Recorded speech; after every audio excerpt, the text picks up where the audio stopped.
he's going to work on when we can get, if and when we can get back into the building. So it's not like we won't ever meet again in person, but it might be a little while.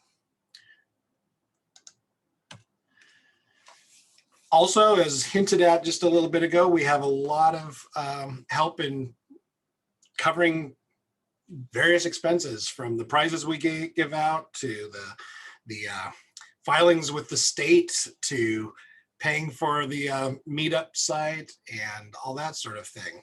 So some of those supporters who make that possible are here with us tonight. Alina, let's start with you.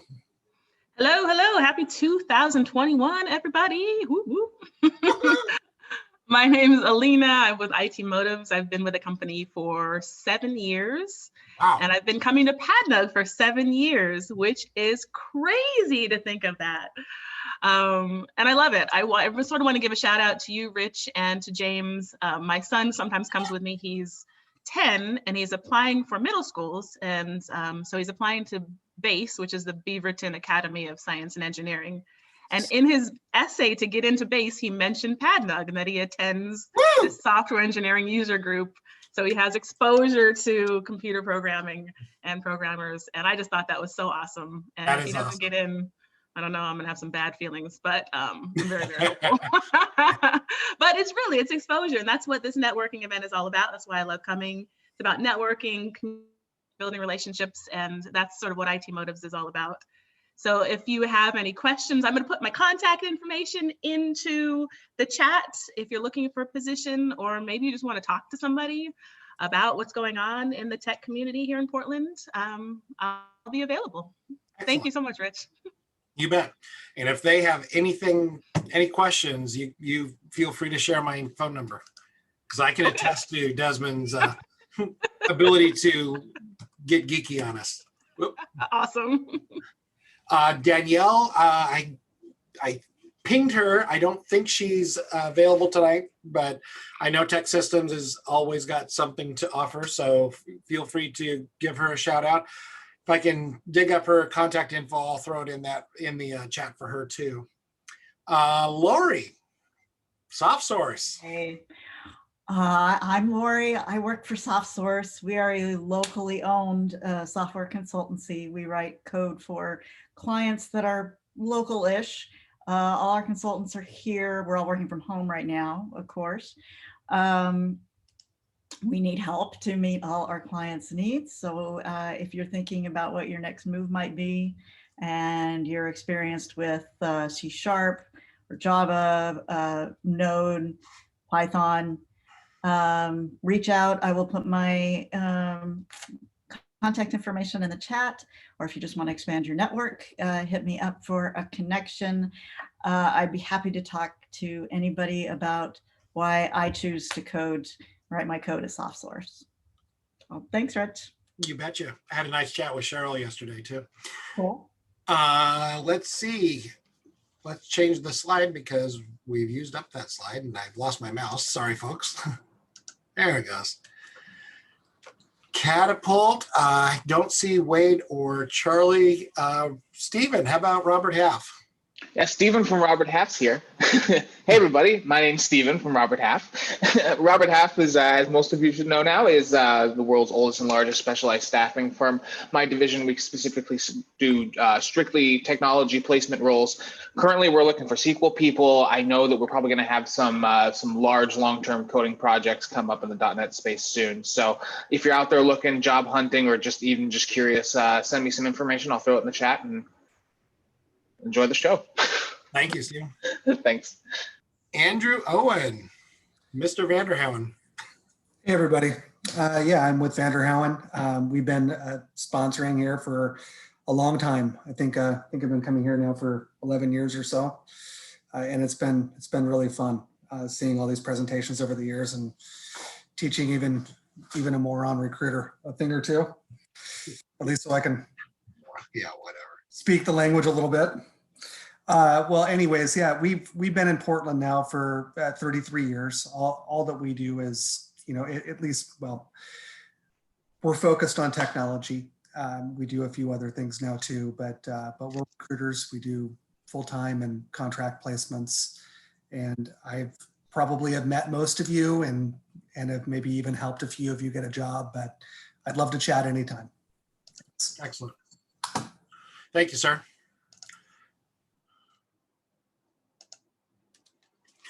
So we have, I can't remember if it was, I think it happened in December. We actually did add another item to the Worthy podcast list. I encourage anyone who has a podcast they really enjoy to send a short description and a link to padnuggetoutlook.com so we can add it to this list. If we get too many for the slide, we'll just rotate them in and out. I can personally vouch for Darknet Diaries. That's one of my favorites. Excellent. I think that was Gregor, right? Excellent. And as some may remember, Software Engineering Radio, our own Jeff Doolittle does several of those. So that's a shared one where multiple hosts will present there. Upcoming stuff. January 12th is PadNug's Geek Dinner. That will be at the Thirsty Lion at Washington Square. Of course, it's limited to 6 people. If we get more than 6, we have to get multiple tables. So there's that. We've been having a good time doing those. It's kind of nice to just get out of the house and go do things, as some of you may already know. January 13th, the Oregon Data Community has a presentation set up. Then there's a big gap. There's nothing happening for a little bit. So then 21st is the AWS user group. And some of you may recall, I think it was November, we had some of the AWS folks on here, maybe October or November. It's been too long. I forget the dates. So they have a pretty good group going over there. On the 26th, we have the other Geek Dinner. I doubt that it will be East Side because our favorite place, Grand Central Bowling, probably will still not be able to host people indoors. So if so, this last month, what we did is we stretched our wings a little bit and went to the brand new Oswego Grill in Beaverton, Oregon. And that was actually really fun. They've got a nice tent there, and we had a nice blower sending hot air over the whole group. So that was nice. Then also on the 26th, if you don't want to leave the house, is the OCCA's presentation.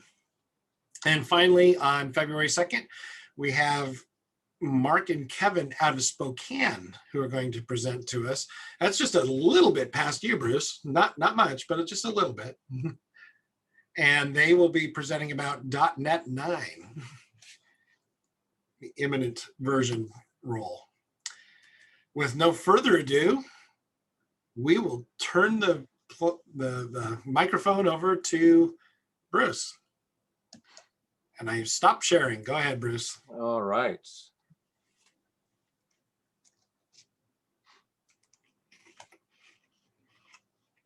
And let's see now.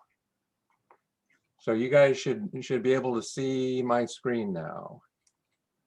Halo 4. Yes. That's Yes. good. I just think this is so cool, a desktop image that I've had it on for years. All right, so Builder HMI Lite. Just as a brief introduction, I write software that runs on host PCs for industrial machinery, CNC, industrial cutting, 3D printing, a bunch of different applications. And I do everything in WPF and C#. The issue I've had for years is that my customers, who are typically machine builders, they always need to customize my software, and obviously that makes more work for me. But you know, I often they want to be able to do it themselves, and so I wind up teaching folks who are machine builders and not particularly WPF gurus by any stretch of the imagination. I have to teach them how to get in Visual Studio and customize software that I deliver, and it's never easy.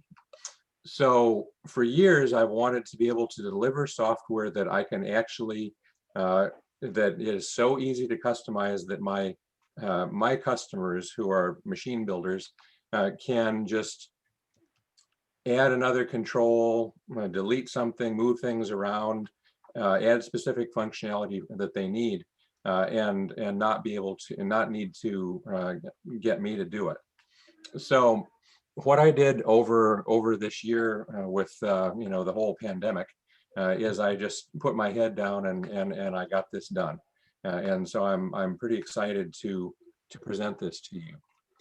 So the idea here is it's a very simple interface, and it does two things, only two things. It allows you to design a WPF screen in as intuitive a way as possible, more like the old WinForms way of dragging and dropping controls on the screen.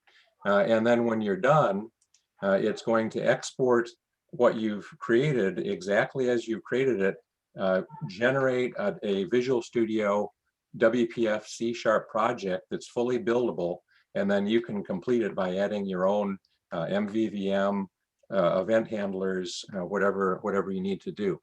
So let me start out with a demonstration. So we're going to add an image. We're going to go and put these bushes on there. Change that to fill. So now one of the key issues is how to align controls.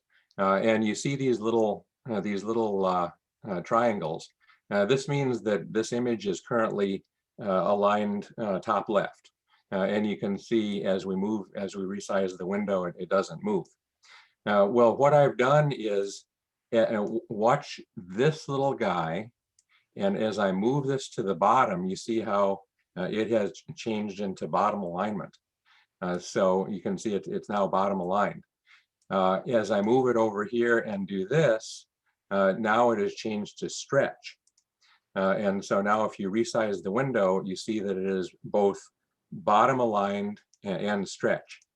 So basically, I looked at the sort of thing that I do as I'm designing a screen with this tool, and I wound up changing the alignment a lot as I was moving controls around, and I pretty much just built that into it so that it does what you generally want.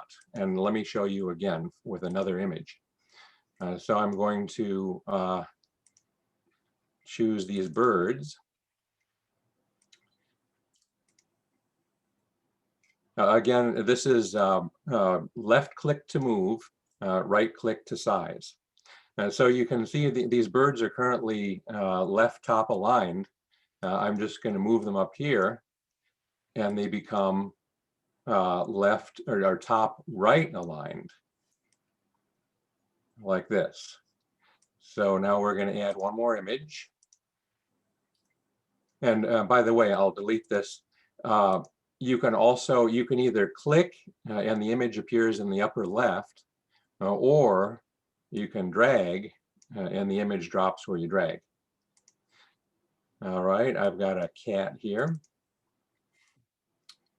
We're going to do uniform, put him down here. Notice how this cat just became bottom aligned. We'll put him in the back. Okay. So it's one of my cats. Yeah, it looks like my cat as well. And so this cat is looking at the birds from behind the bushes.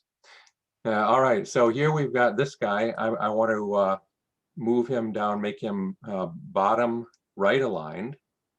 And you see how all I did is I moved it down here. Oh, I'm going to move this to the back. So I just literally grabbed this and bumped it to the lower right edge, and it became lower right aligned. I could bump it up here, and it becomes left top aligned. So I'm just going to bump it like that. All right, so now we've got kind of our static content on our WPF page. We're going to add a button. going to take this button, we're going to make it our OK button. And then we're going to copy and paste it. Notice the little alignment marks you get. I've got a 4x4 pixel grid for this, just for an alignment grid. All right, so if you look at what I'm doing here, this is stuff that's very, very accessible to someone who is not a WPF guru. Now watch carefully. This is this little border guy. He would normally cover these buttons, but watch what happens. So as soon as the border completely covered the buttons popped to the front. And again, this was just I'm watching over you doing the things that you're probably going to want to do anyway. So now once these buttons are on the border, they move with the border. We want the whole thing to be bottom right aligned. And now notice, not only did the border become bottom right aligned, but the buttons within the border did too. And again, I'm just kind of doing what I know you're going to want me to do. Then we're going to add a checkboxes. So for the checkboxes, I use the pipe character as a delimiter. So this is my favorite pets. So we're going to go dog, cat, fish, and bird. So I just use the pipe character as a delimiter. And as you type in this field, I'm just generating however many checkboxes I need here using pipe delimited text. So again, I'm trying to make it super easy and super accessible for folks who aren't WPF gurus. I'm going to go ahead and copy this, because I'll go ahead and add a list box. And this is going to be the same exact content. Okay. So again, list box. I'm going to let's take a look at the XAML, because there's a XAML window. You can see in the little help screen.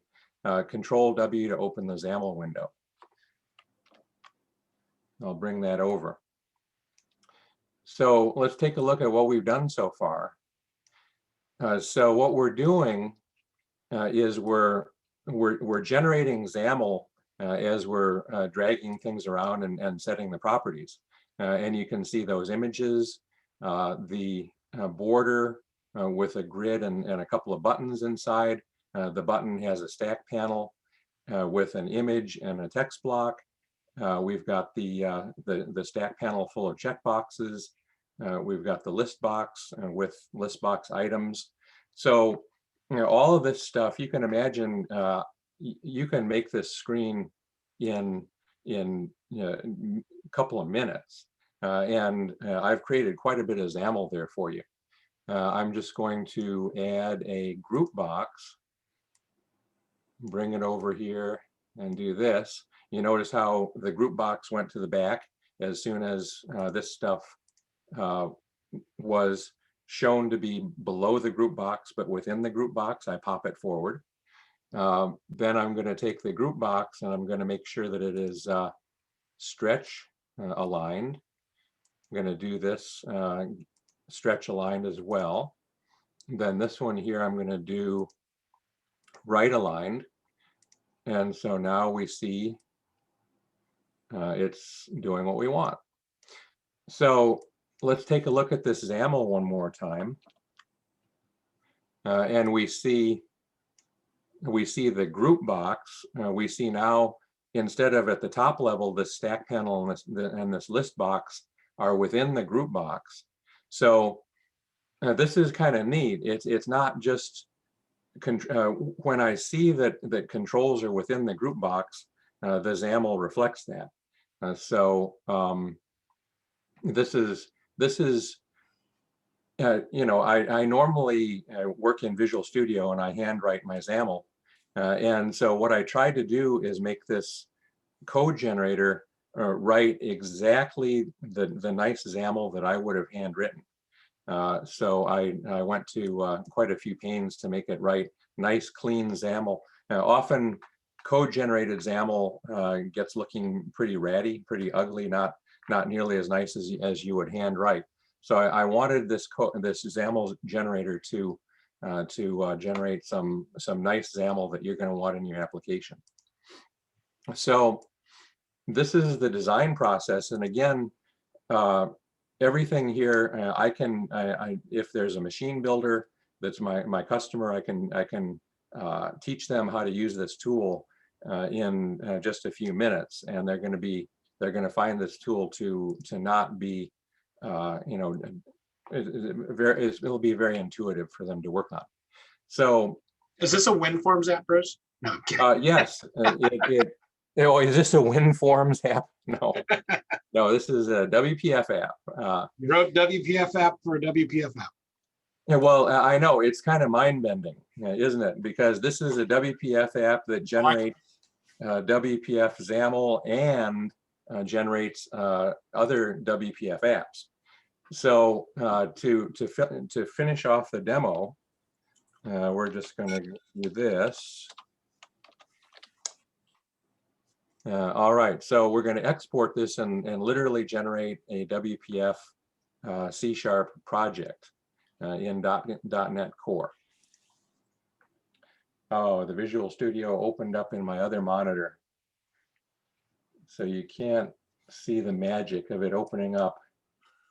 There we go. We'll have to trust you. It did. It opened up. Trust me. Yeah. All right. So the first thing we're going to do here is we're going to build it. As you see, build succeeded. Open up that main window. And here it is. Now you have the option in the code generator. You have the option of generating event handlers or not. So if you want to go MVVM, leave this checkbox clear. What I did is, if we look at the code behind, I just generate event handlers for button clicks, checkboxes, list box selection changes. If there's a text editor, you get your text changed event, that sort of thing. So now I'm just going to do run without debugging, Control F5, and literally this is an exe. This is the fully built WPF exe, and you can see that it is exactly a pixel perfect duplicate of what I just designed. So again, it's kind of mind-bending. Builder HMI Lite, we created this screen, we generated a Visual Studio project. Now we're running this project, and they are the same UI, except that this is a fully built exe that we created in Visual Studio. So what I wanted to do now is drill in a little bit, because this is PadNug. So let's take a look at some code.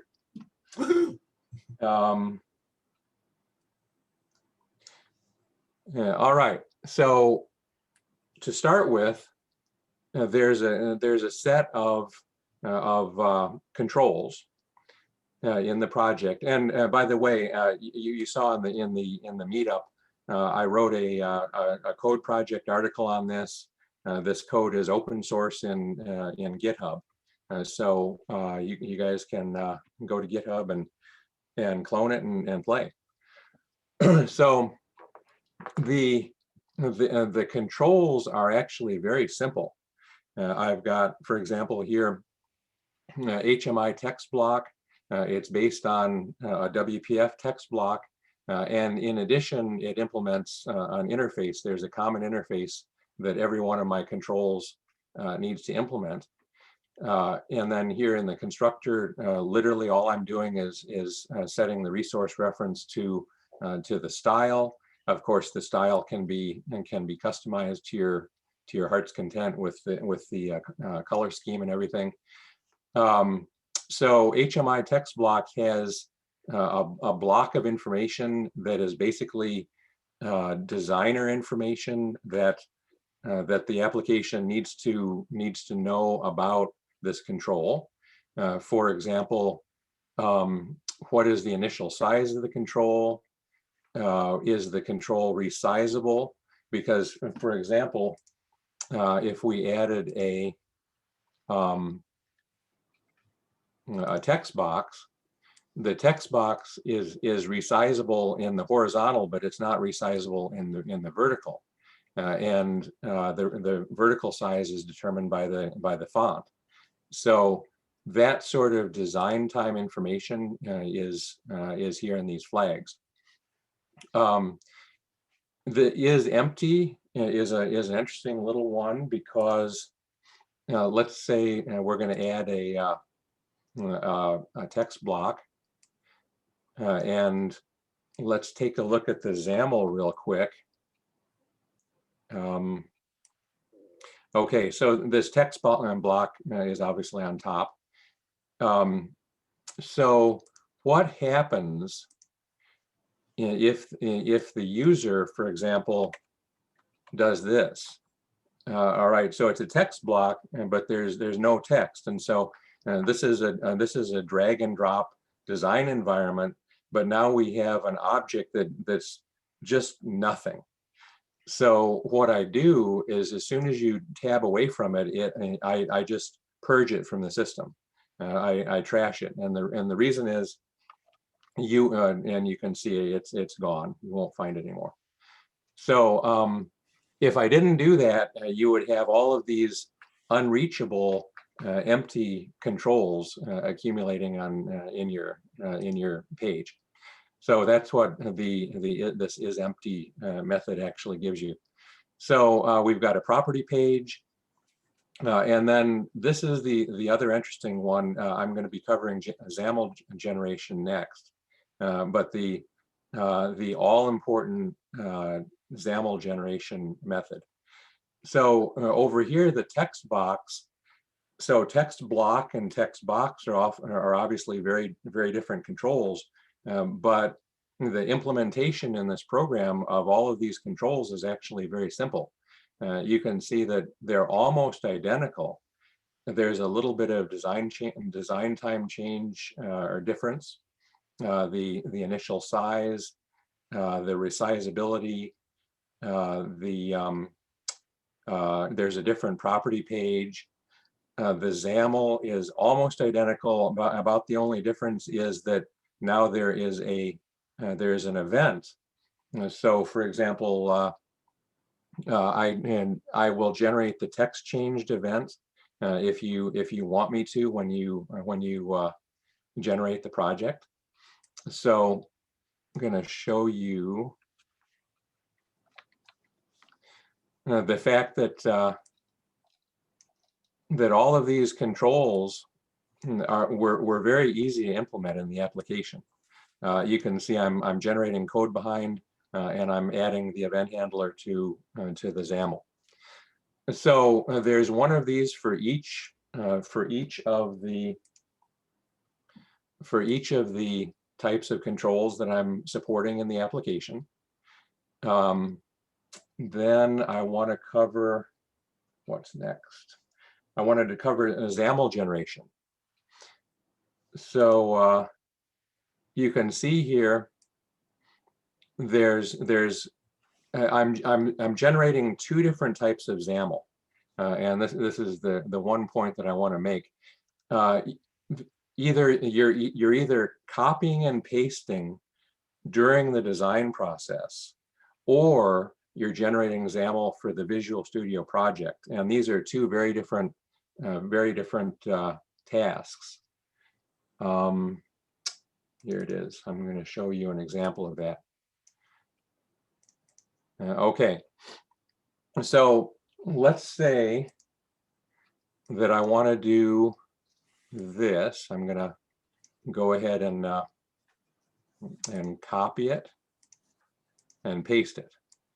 So obviously, this is, I need to generate XAML that is going to create a new one of these HMI specific controls. It's a control within my application on the design surface. So that is what you've got right here. It emits, for example, in the case of a button, HMI button, the text, the image file, and then all the alignment and positioning information. But once you generate the Visual Studio project, you don't want an HMI button anymore. You want a regular WPF button, and the XAML is going to be different because the button is going to need to know it has a stack panel inside it. It has an image. It has a text block, etc. And now you notice the position and alignment information for both of these controls is identical. It's the fact that the text and the image are carried along as data in very different ways between these two. So you see that in the code. Let's see. Got too many windows happening now. All right, so here it is. So in this XAML generator method, you've got this the argument Visual Studio. Is it for Visual Studio project generation, or is it for cut and paste or copy and paste? If it's Visual Studio, it uses the regular WPF class, the text block. If it's for copy and paste, it uses the HMI version. This is repeated for each one of the control types. That's primarily what I wanted to show about XAML. Now let's take a look at the actual source code for the project. The source code this isn't a large application. It actually is. I don't want to say it's simple, but you know, it's relatively simple. Main window. So all your app stuff is pretty much just the standard placeholder stuff. Main window is where all the action is. Main window handles the click and drag designing, the cut, copy and paste, and also the generation of the code for the Visual Studio project. There's only two other classes that are important, one of which is marker. The marker class generates this, the red box and various other intelligence marking the currently selected control. And then location 0, this one we're going to be talking about a little bit more.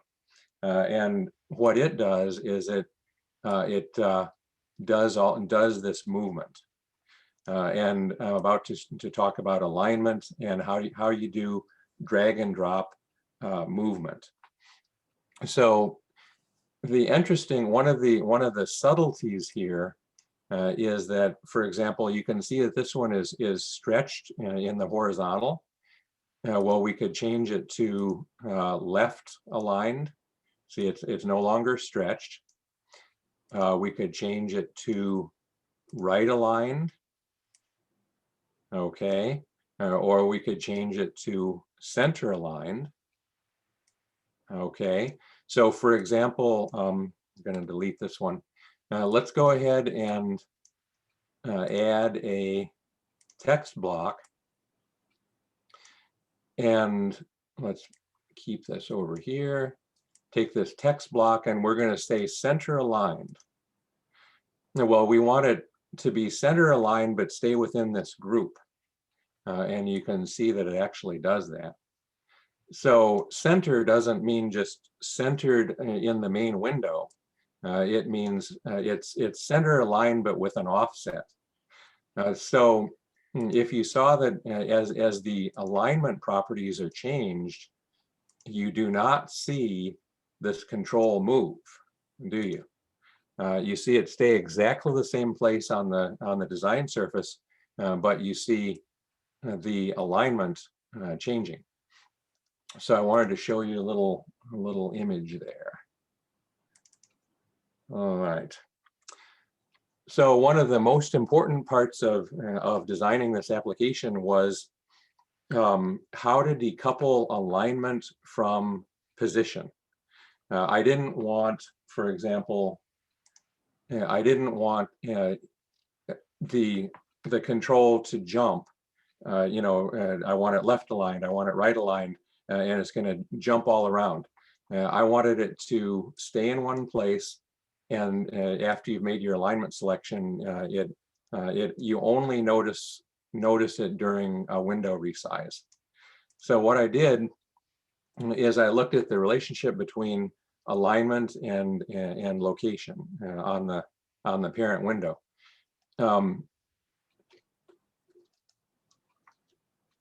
So for left top alignment, basically it's trivial. We're talking about margin. If you know WPF, you've got margin and you've got the width and height of the control.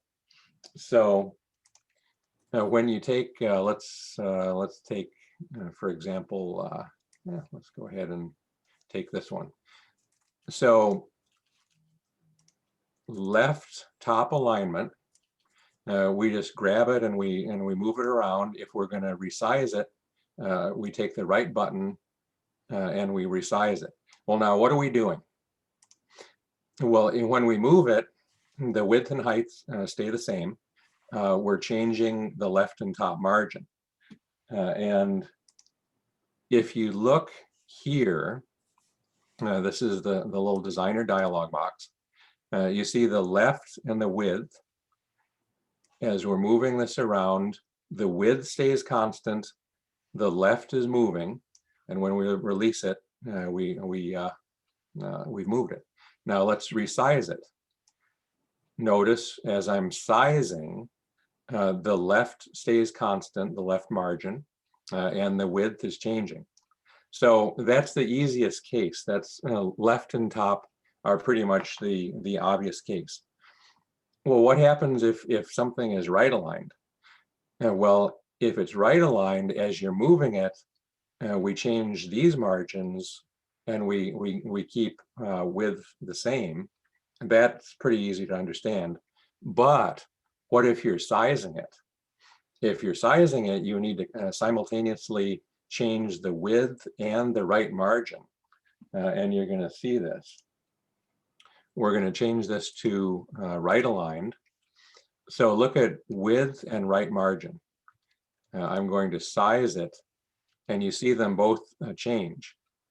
So you can see from this illustration, you would have to do that because as width is increased from the mouse dragging, sizing it, if you don't change the right margin to compensate, then what's going to happen is the control is going to be resizing in the wrong direction. It's going to be resizing to the left. So similarly with stretch alignment, with the stretch, the width and height is set to not a number because with stretch, obviously WPF is going to be stretching it as the window is resized. So with stretch, the left and right margins are simultaneously being manipulated. So let's take a look at that.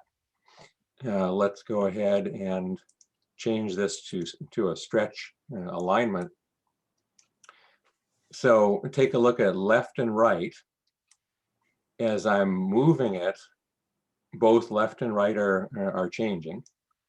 And then as I stretch it, only right is changing. So that's for the stretch case. And then center and center are the only ones that are, I would say, non-trivial. The idea is what are we actually centering? And the answer to the question is we're actually centering the control plus a margin. And the reason for that is, see this text block over here. If we were just centering the text block, the text block would whip over to here and center in the main window. But we don't want that. We want it centered here. Are we still stretching? Yes, we are. Because we want it to stay centered in this group. So when the control isn't in the exact center of the window, that offset is actually you need to add margin in order to basically the idea is you want to do what the user expects, and when the user is dragging a control around on the design surface and requesting that the control remain centered, and what the user actually expects is this. So you see x1 is the distance between the left edge and the control. X2 is the distance between the right edge and the control. And so I calculate this left margin with this simple equation, the difference between the two. So if you see as this text block, as I'm moving it around, you can see that left and top are the only variables. Well, actually, and this is the text block can't be resized. So what I'm going to do, I'm going to use this as a example. All right. So you see the left margin is being changed. The width is not being changed because I'm just moving it. And basically, this is what the user expects when they're dragging this thing around on the screen, and you can mainly see it in this text block. The thing is doing what the user expects. So let me see here. Alignment. So what is this location 0 class doing? Well, I got another illustration. Here we go. Okay. So for all 4 of these alignments, if you notice, there are 4 parameters that determine the location of a control on the design surface. The wrinkle is that those 4 parameters are alignment dependent. You can see for the left alignment, it's left and width. For the right alignment, it's width and right. For the stretch, it's left and right. And for center alignment, it's left and width. So when the user takes the mouse and selects a control and depresses the left button and goes to move that control, what I do is I capture the initial location of the control and the initial location of the mouse. And as the mouse is moved from A to B, I just take this delta and I apply it to move the control. But the wrinkle is, what I do to move the control is different depending on the alignment that's been specified for that control.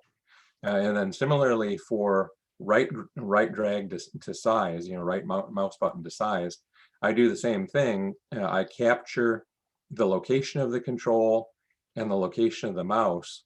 As the mouse is dragged, I'm resizing, but the things that I do to the control are different based on the alignment of the control.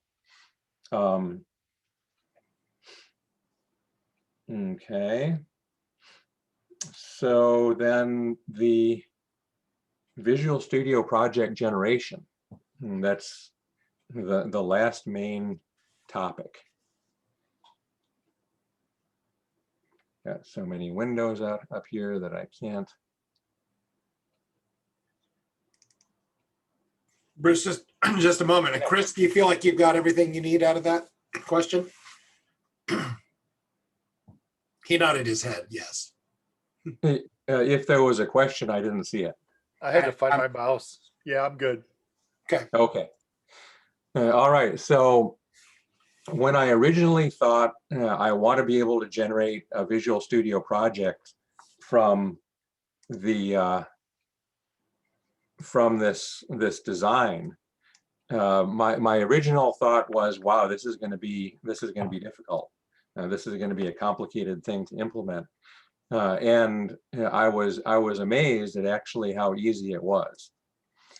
So what I did is I looked at, I literally took Visual Studio, created an empty starter project, then added the XAML from a little test window that I designed, got it all looking the way I wanted to, buildable, runnable, and then I took those files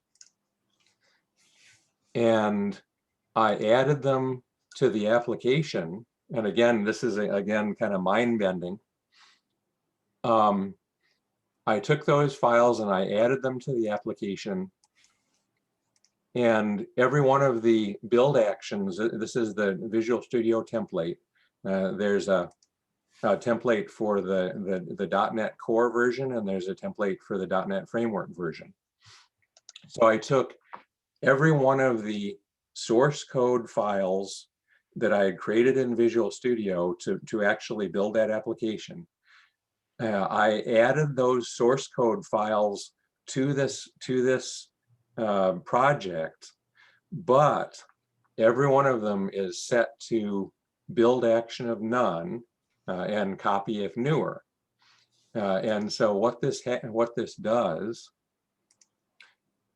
is, I'm going to go to the actual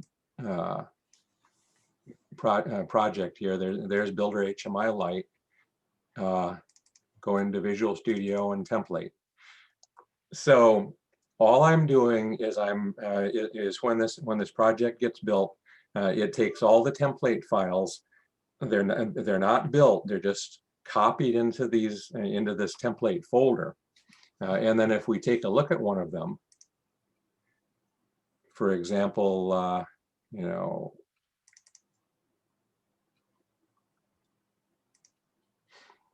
right. So let's say that I created a project named test project. So I went through all these source code files, and I just found wherever the word test project appeared for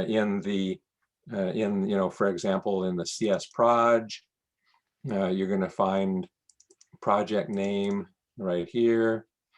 In the app XAML, you're going to find project name right here. We got this guy right here. It's gonna appear here. So all I did is I put tags in instead of the actual project name.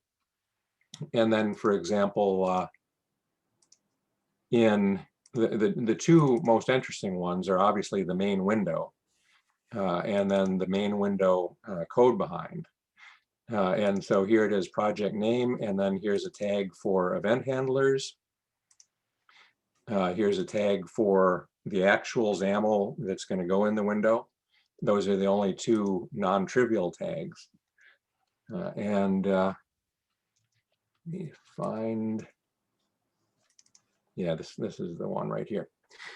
So when the user goes and generates the Visual Studio project, all I do is I take those files, and here are the two most interesting ones: the main window XAML and the main window code behind. So I say, all right, here I've got the path to the template folder. I read in that text. That's the second line. I replace project name with the name of the project that the users specified. I replace window title with the title. And then here's the only non-trivial one. You can see the controls right here. Well, what goes in there? You already know. It's this. It's the XAML that has been generated as the user designs the page. So there's the main window. Then the code behind is where you substitute the project name. Here's the code behind. We read in the template file. We replace project name. we replace event handlers. Now this could be empty. If the user decides not to generate event handlers, then all that'll just be empty. And then in each case, all we do is we write it back out. We've got that text, we've made our replacements. Now we write it back out, and literally you do this for every one of the template files. And then you have created a fully buildable project. The only other code that's non-trivial, and I'm going to show you where the let's see, I'm going to show you where this actual project generation happens. Okay, here it is, generate.NET Core.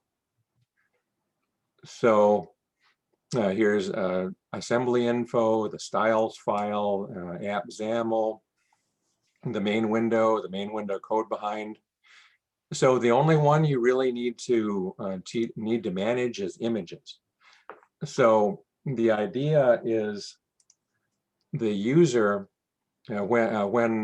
before they start designing, the thing that they need to do is they need to gather up whatever images they're going to need for their project, and it's going to go into an images folder, and then they're going to use that those images in their screen design.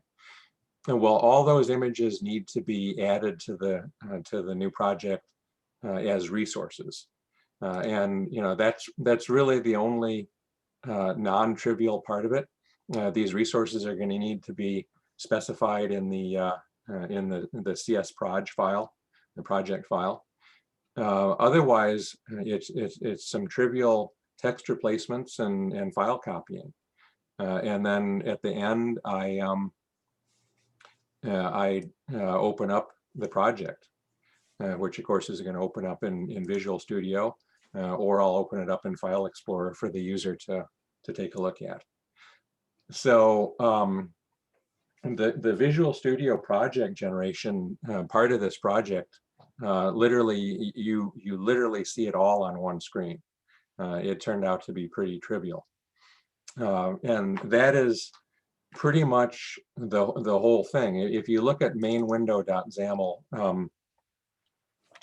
the code behind, there's a lot of code behind here, but it's not super difficult. And for example, on key down, I'm doing your cut, copy, paste, your deletes, arrow key nudges, the moving and sizing.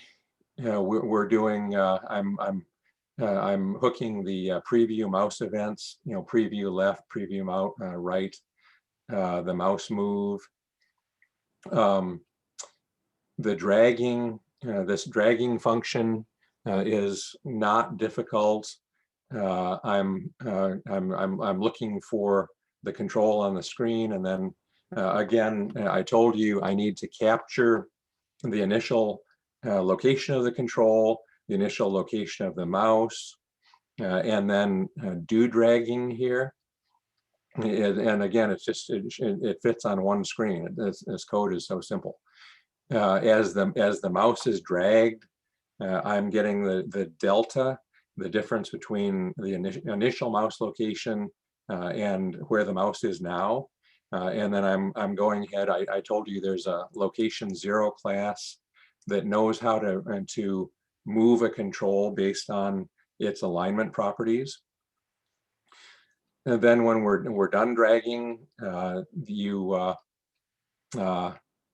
so here, the done dragging is where I'm implementing a little bit of magic. For example, you looked at, I'm going to take this, I'm going to move it to the front, and then I'm going to do this, and those buttons pop out to the front. So when you're done dragging, what I do is a little bit of brute force work. I look at every control and I say only for 2 different instrument types. for the group box and for the border. I just say if you're a group box or a border, if there are controls underneath you, I'm going to assume that's not something you want, so I'm going to pop those controls on top. So I do that brute force search, and when you're done dragging, when you're done moving a control. Let's say, for example, we're going to move this guy to the bottom. Oops, I moved him to the bottom, and so now I can't get him. All right, so I moved him to the bottom, and now I'm going to move him under a border. Boop, he just popped over. So I do this brute force stuff only when you're done dragging. The other interesting thing that I do when you're done dragging is the Xaml generation, and I wanted to show you an example. So here we've got a group, and you can see the group box has a grid inside. It has a stack panel with the checkboxes. It's got the list box. And then over here, this is the border. The border has a button on it. So what would happen if this border was moved here? All right. Oh, actually, okay, I'm going to do this again. So this group box is stretch aligned. I need to make sure that this guy is left aligned.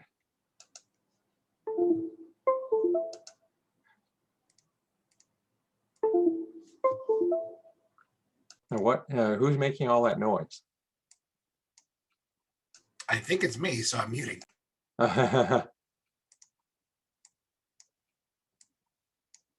All right, here we go. So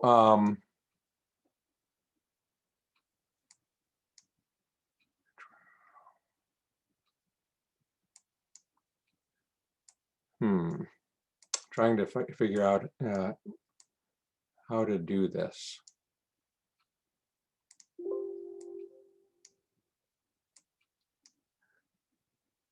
Well, all right, I think I'm confusing myself here. So again, I do a bunch of brute force stuff after dragging is completed. Here's the arrow key nudge. So the user is going to want to be able to nudge the controls around with the arrow keys.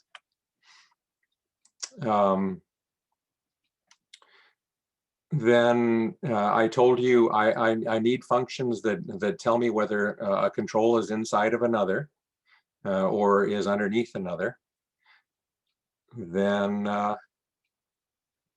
a bunch of static stuff. For example, get left and get top. Those are also alignment dependent. So if a control is right aligned, I need to calculate where the left edge is. And similarly for center aligned, that sort of thing. Then here's adding a new control. The dropping, we're doing dragging and dropping. So here, when we do, let's say radio buttons, boom, drag and drop. That's really easy in WPF. This is where we do that. Now, setting the name, this was important because of all the Xaml generation and generating the project. So I allow the user to specify the names. For example, we could name this button, instead of button number 1, we could name it button OK. Well, let's say we go ahead and do a copy and a paste. Well, we don't want two buttons that are button OK. So I do an _1. So what I'm doing is I'm actually, when the user is creating new controls, renaming controls, or doing copy and paste, I'm every time that one of those operations happens, I'm looking at that name and I'm making sure that number one, it's a legal WPF name. And number two, it's not a duplicate. So I'm adding underscore ones when I need to. And then in addition, what is the default name? If we take a brand new button and add it, this is named button one. Well, if you remember the source code for these controls, here's button. Here's the source code for our button. I'm going to go down here. So every one of them has a name prefix. It's basically what do I want to be called if the user doesn't name me. So it's going to be button with a sequence number on it. So there is that. So now we get into the interesting stuff. Here's the Xaml generation. So again, whether we're generating XAML for Visual Studio or whether we're generating it for a copy and paste, that's very important. Let's see.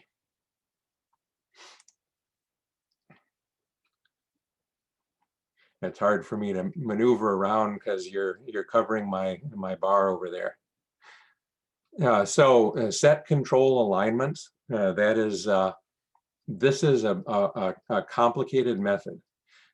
For example, remember I was changing the alignment from left to right to stretch to center, and the control didn't move. So this is probably the longest, most complicated method in the whole application, because based on the current alignment, both in horizontal and the vertical, when you're changing to a different alignment, I need to modify the location, the margin, and the dimensions of the object so that the new alignment takes effect, but the object doesn't move. And that is just a whole lot of logic. And there it is. This is all one method. Here's to front and to back. All I'm doing here is I'm playing with the Z order. The only complexity here is that if it's a group, for example, a group box or a border control, I'm moving them all together. You saw that already.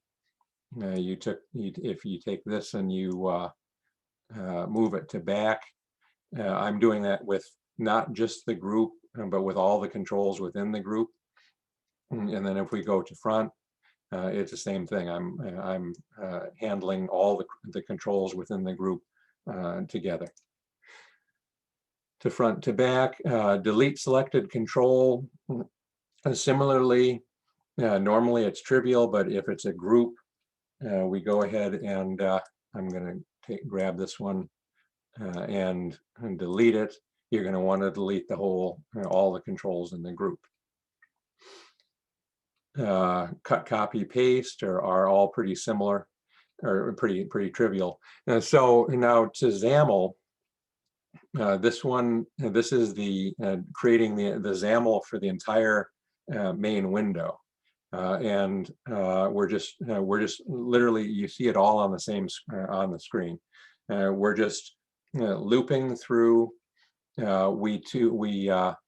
I sort the children by Z index.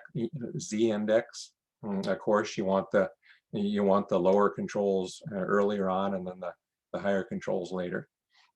And then every one of these controls has a to XAML function, and that's all I'm doing. Generating code behind, and we're pretty much done here.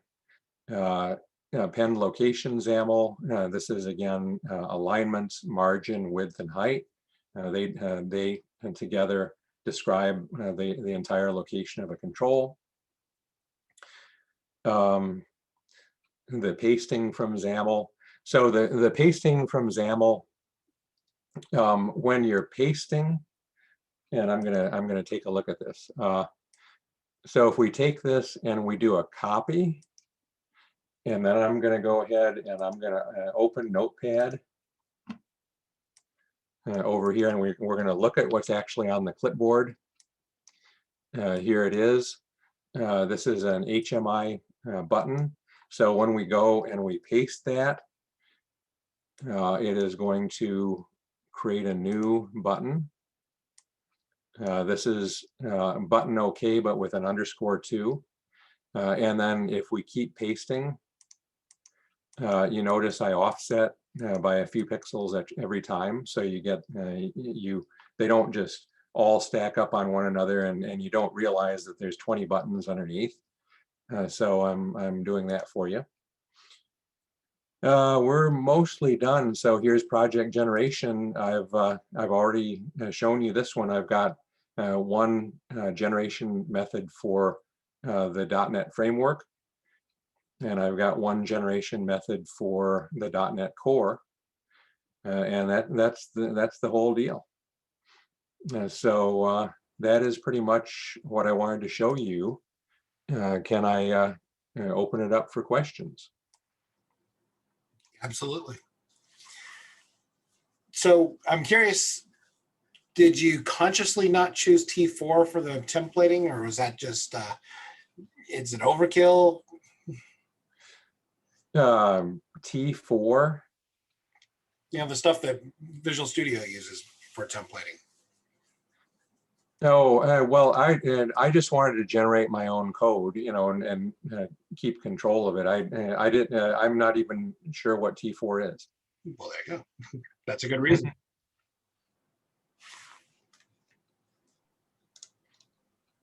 Questions? Brent asks, does Builder HMI Lite allow creating multiple windows in a project? So it does not. The full version does, and the full version is Builder HMI. There are some neat things that it had. The full version has that the light version does not, and one of them is that you can create as many pages within the app as you want. Some of the other things are it has full Control Z undo redo stack. It handles control types like the stack panel, wrap panel, and grid, which are actually much more complicated to handle. But then it's a industrial HMI builder. So it has communication with industrial controls, and you can take, for example, with a button, you can tell it what command you want the button to send when the button is clicked. And so it has a bunch of other more advanced properties for industrial human machine interface. But this open source light version only has the one design surface, which is the main window. Chris is asking about themes and styles. Okay, let's take a look at that. So in the light version, the styles are just a simple single file, and you see there's a resource dictionary. You've got your color scheme at the top, and then you've got a style for each type of control. The full version, and I'm not trying to plug it, but it has you can change the theme on the fly by selecting from a bunch of different themes.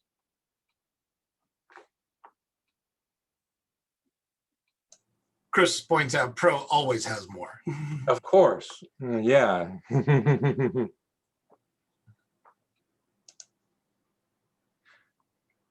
So, question? No, go ahead, Bruce. Well, I wanted to cover use cases just briefly, and that is for the light version. I've got so many windows open, I'm dying over here. All right, so for the light version, what might this project be used for? I've kind of got 4 use cases here that I wanted to introduce. In other words, how is this useful for you? So the first one is obvious. You would use it basically as I just demonstrated, which is essentially a new project template on steroids. You've got you're generating a WPF project, but in addition to that, you are easily creating your user interface for the project. So that's the obvious use case. The second use case is if you like this this drag and drop designer, you can have your own Visual Studio project, but use this as the designer and just copy and paste the resulting XAML into your own Visual Studio projects. And in that way, you could have multiple pages or multiple windows or whatever in your Visual Studio project. Just use this designer, and when you're done, hit your XAML window and do a Control All and do a copy, and just throw it into your Visual Studio project. So in that way, you could get you could be building a much more complicated project. Third use case, and this is an interesting one. Let's say that your company has a basic application that they need to create a bunch of custom flavors of, so in my area, which is machine builders, a machine builder might be making a CNC machine, for example, and it's going to have everyone that they ship is going to be custom ordered with different numbers of axes, different cutting tools, different sensors, you name it. And so they're going to have an HMI program that they're going to want to customize for literally each machine that they ship. So you could have your own base app, and you're going to want to be able to customize it, kick out a Visual Studio project and build it. And that customization could be done by someone who is not a Visual Studio guru using a tool like this. And the way you would do it, because it's an open source project, is you would take that project and you would replace the kind of generic WPF Visual Studio project with your company's project, so that the source code generated would be your company's project. So that's an interesting use case. And then the final use case is more advanced, and that is my vision for the apps that I'm going to deliver to my customers in the future, is that my customer would literally be able to be running the application and then be able to switch into design mode, use this drag and drop design capability to add controls or customize the layout of the UI, add controls, add custom functionality, and then switch back into runtime mode and be running. So that's my vision for the future.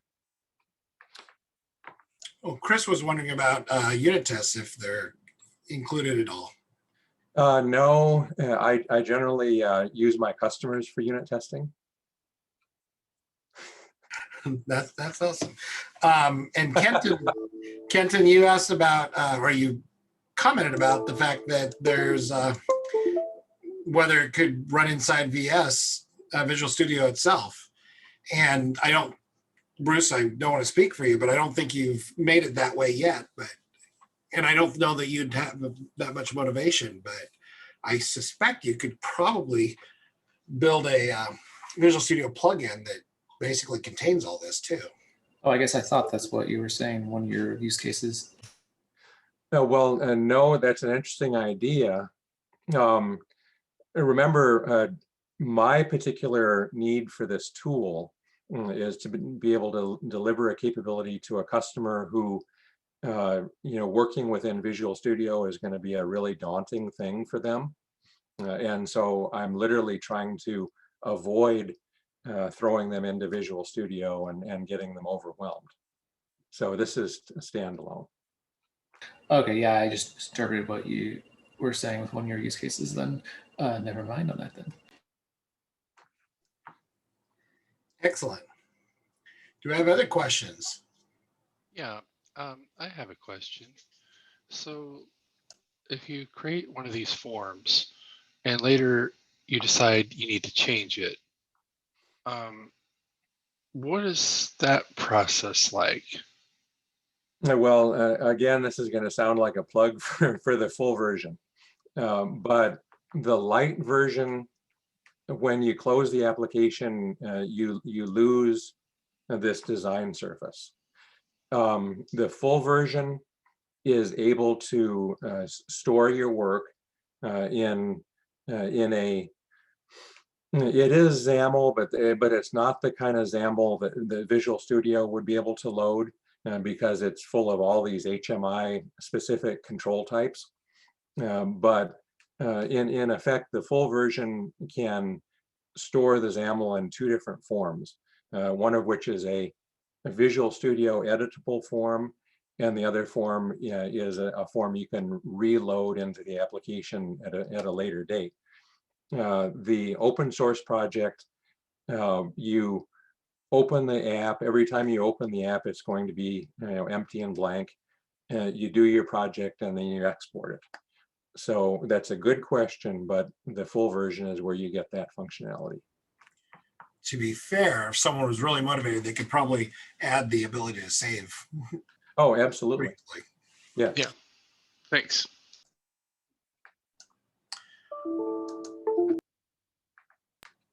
What else we got out there, folks? If anyone's curious, I think it has to do with a Visual Studio update that's happening in the background somehow, but I have a external hard drive that's coming on and offline with no interaction. That's the sounds you keep hearing. Are there no more questions? Any feedback? What do you think about this thing? The power of XAML. I'm curious about the your button array there, that when you dropped a button after a button after a button. So Yeah. that last button you dropped is starting to peek outside of your kind of group. Where does it belong? Ah, look, it did. It marched right outside the group. Okay. So once it exits the boundary, it's no longer in the group. Good question. Excellent question. And so the way I've implemented this dragging capability, you can take something and you can just take it out of the group. You don't have to worry about the internals below. You can bring something into the group, take it out of the group, just drag away. Yeah, I like how you're handling that, because a lot of times it just be, if you drag something over something, you assume that it's going to be attached to it. Right. And then you move it, it's not attached. You're like, what the F? So every time that a move completes, I pretty much I hit it with the big hammer. I go through and I determine for every group or border object, I determine what objects are within it, and they're considered part of the group.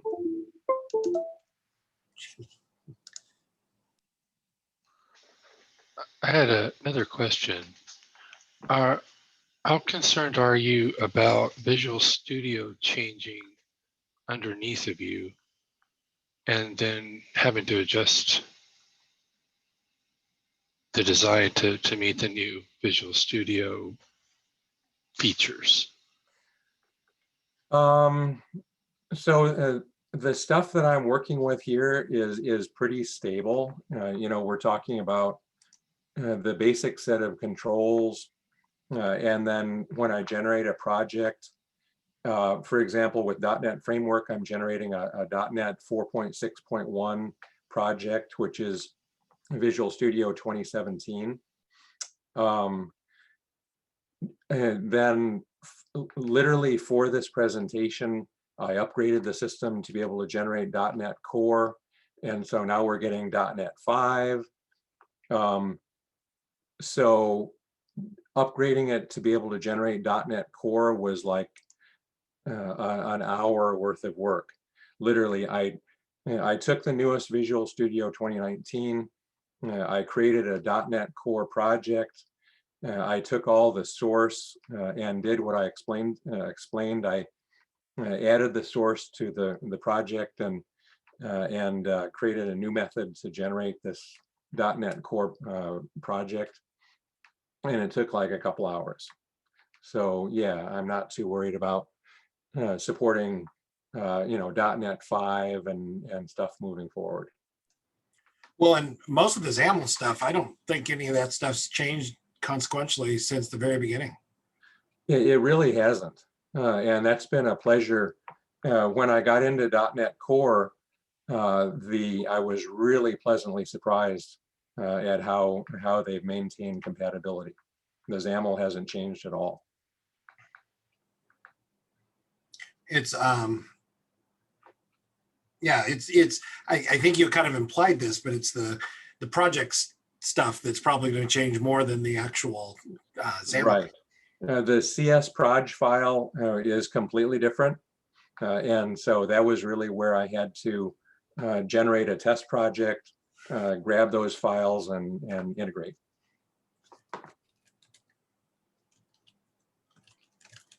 I don't know if you have your chat open, but Greg L appreciates the presentation and also apparently joined us from Edmonton. Oh, wow. Yeah. He's got the big mall up there. Well, my big goal here for years, we've all heard about WPF. It's amazing, but there's a learning curve.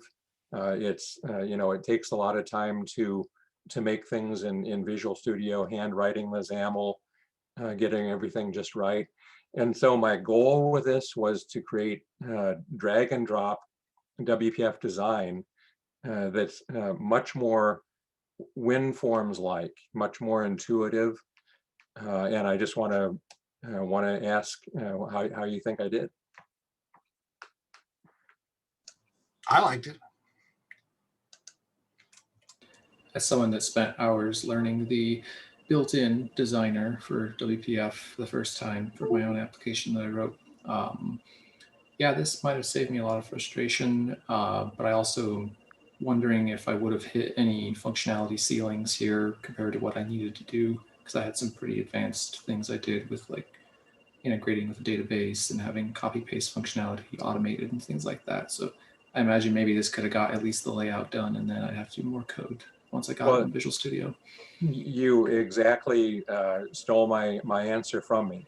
And that is, the idea was to be able to get the WPF layout, generate the project, go into Visual Studio and to be able to do your advanced functionality in there. Yeah, this might have been a much simpler path to getting to where I eventually got in hindsight. Right.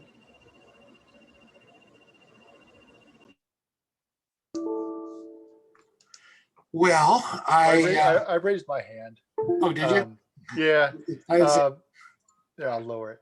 So my question is that WPF's been around for a long time.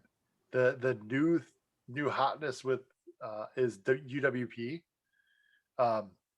I've been out of the realm for so long. I am basically down to JavaScript React development right now.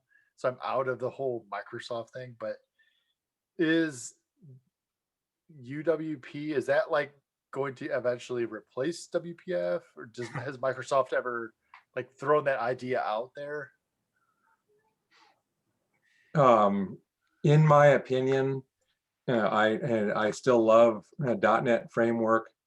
and now I'm a big believer in the new .NET Core, and obviously .NET 5 to unify all of that. With my projects, they're usually rich client applications with weird device drivers and all kinds of stuff that I need to stay with a full .NET framework sort of solution for my customers. So I haven't really, I've been following the universal Windows platform stuff, but it isn't really for me.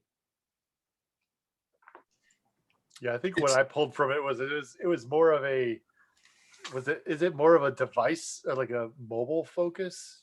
Is that what UWP was? Distributed by the App Store. Yeah, it's like for Windows, Xbox, and for HoloLens and stuff like that, right? And obviously, I have no interest in running on Xbox and the HoloLens, and I'm on a Windows 10 desktop, which for my application is typically a touch screen, but it's a full Windows PC. So, this is what I need. Well, Chris, one of the things I throw at you though is I don't think it'd take a lot of work to generate UWP code from this either. I mean, XAML's XAML. That's one of the nice things. I remember they were very close, but there were distinct differences between one and the other. It was well, I think because it's been a while since I've looked, but one of the places where I think there were some differences were binding methodologies and stuff like that. And at least with what we're looking at tonight, I don't think you'd see any difference there. Yeah, well, I'm a .NET framework guy, and I soon imagine I'm going to be a .NET 5 guy. So this is really what I needed. Excellent. Well, if anyone hasn't looked, open up your chat because there has been some really good chatting going on through the presentation. And you can do a quick copy of content and read through it later without the irritating device from my computer. Sounds like a loose wire. It does sound That's like what that. I was gonna say. USB cable's falling out. But it all coincided with the this Visual Studio update that's going on in the background. I agree, that's what it sounds like, but the wires are pretty far away and unreachable. And it's funny because it's wires from one disk drive to another disk drive because the primary one has never lost its attachment. It's the two that are attached to it that are doing stuff. I'll read through the chat later. Will that disappear as soon as we're done with this meeting? It will. That's why I say copy and paste it out to a notepad. All right. I will, because I'd like to read the feedback. You've got some kudos, so you might as well enjoy those, Bruce. Oh, wonderful. Deserved kudos. Thank you. I'm glad you enjoyed the presentation. Yeah, that was fun. I as I implied earlier in the presentation, or in the meeting at least, I love doing XAML programming. I do. I love Visual Studio, and I love XAML. Where I've had my difficulty is, again, working with customers who need to do some tweaks, but wow, you put them into Visual Studio and their heads are spinning. My first job in this industry, the company had something similar to this, but not even remotely as elegant. It was, good Lord, I don't even remember how you did it, but you pretty much had to do everything manually. And I think you clicked something and had to hit certain keys to get it to go onto the design surface. And it was just horrible. Mm-hmm. Well, with no further ado, I'm going to stop the recording because I think we're at the end of that. And if anyone wants